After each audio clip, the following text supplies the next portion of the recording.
Okay, so what is the most likely diagnosis? A 35-year-old man presents with a 2-year history of recurrent pruritic polygonal flat top violaceous papules on his wrists and ankles.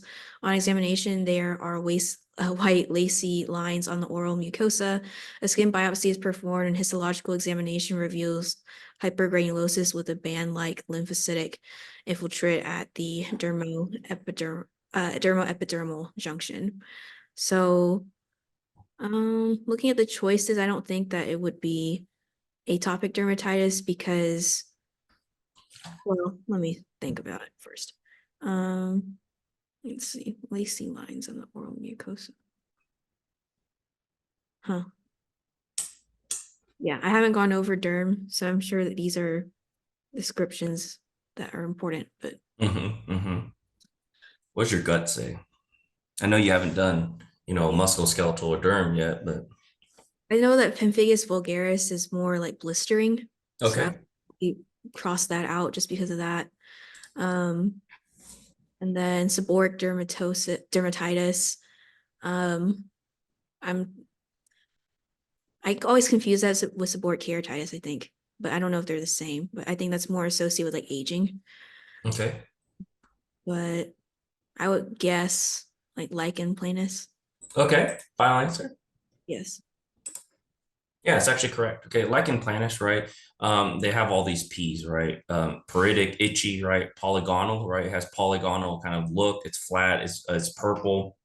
It can also be lacy lines on oral mucosa that I've seen before in real life in my practice because I'm ears, nose, and throat. So I see kind of this Wickham striae is another word, right? The guy that found out, right? And then histological hypergranulosis with band-like lymphocytic infiltrate at the dermal epidermal junction, right? I didn't memorize that prior, but that's a new piece of information for me. But let's go through the rest of it. So you have atopic dermatitis. Do you know another word for that? No, not another word. Eczema, right? Yeah. So eczema, so itchy, right?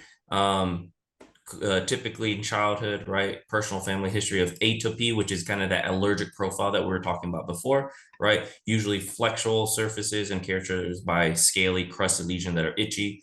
Pemphigus vulgaris, right? These are going to be kind of these intraepidermal blisters, right? Flaccid bullae and erosion of skin and mucous membranes, right? So it sloughs off, right?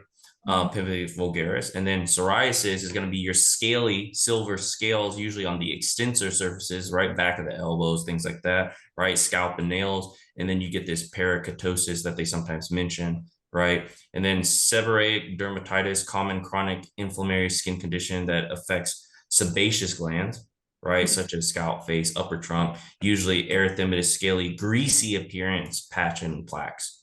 Mhm. Okay. So these are all terms that all diagnosis in derm that you have to know because they do like to test it. But atopic dermatitis, right? It has atopic meaning it's allergic in profile. Does it make sense? Yes. Okay. Other questions, concerns? No. So there is like a difference, I guess, between seborrheic dermatitis and the keratosis then. Yeah, there's a little bit of a difference. Yeah, but they both deal with kind of the sebaceous glands. So Right.